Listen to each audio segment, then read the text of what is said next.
बहुत ही समय पहले की बात है। एक राजा था जो कि बहुत ही ईमानदार था और अपनी सी ईमानदारी के लिए उसकी प्रजा उसको भगवान मानती थी। लेकिन राजा अब बूढ़ा हो चुका था और उसको कोई संतान नहीं थी और वो यही सोचता था कि कौन उसका उत्तराधिकारी बनेगा। समय बहुत तेजी से बदल रहा था और राजा ने सोच ही लिया कि इस राज्य के ही किसी को उत्तराधिकारी बनाऊंगा।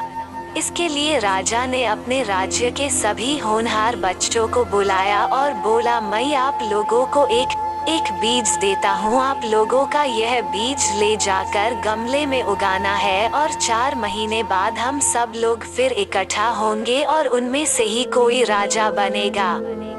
सब बच्चे बहुत ही खुश थे और सब राजा बनाने के लिए ही कड़ी मेहनत करने लगे। उनमें से एक लड़का था जिसका नाम अनय था और वो अपनी माँ के साथ आया और घर पर गमले में बीज को लगा दिया और हर दिन उसकी सेवा करता।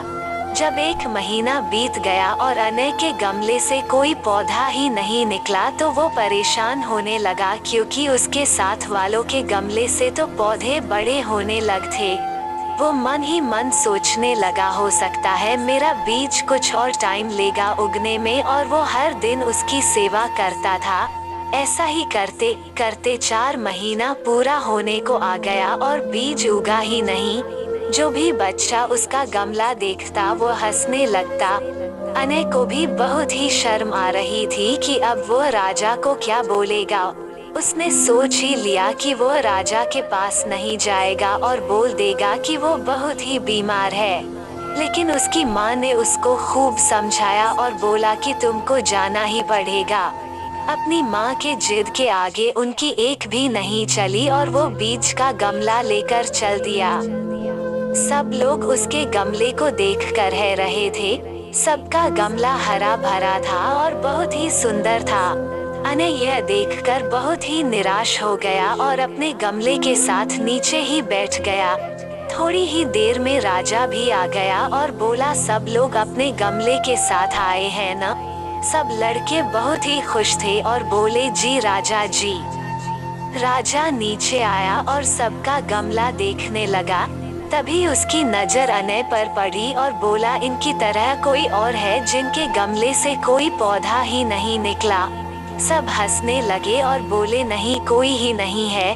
उसके बाद राजा ने अनय को बुलाया और बोला, तुम इधर आओ। राजा की बात सुनकर अनय डर कर धीरे धीरे चलने लगा। राजा ने देख लिया और बोला, डरो मत, तुम ही अगले राजा हो। राजा की यह बात सुनकर सब लोग हैरान रह गए। सब बोलने लगे, यह तो गलत है। राजा ने बोला था जिसके गमले से पौधा आएगा वही राजा बनेगा। राजा ने फिर बोला, आप लोगों को जो बीज मिला था वो बंजर था, आप कुछ भी कर लेते उससे कभी पौधा बनता ही नहीं। आप सब लोगों में अनय ही एक ऐसा लड़का था जिसने बीज को बदला नहीं और मेहनत करता रहा। बाकी सब लोगों ने चोरी की है और अनय एक ईमानदार लड़का है और राजा बनने के सारे गुण है। इसलिए हम लोगों को भी ईमानदारी से काम करना चाहिए। अगर आप लोगों को यह कहानी अच्छी लगे तो जरूर शेयर करें।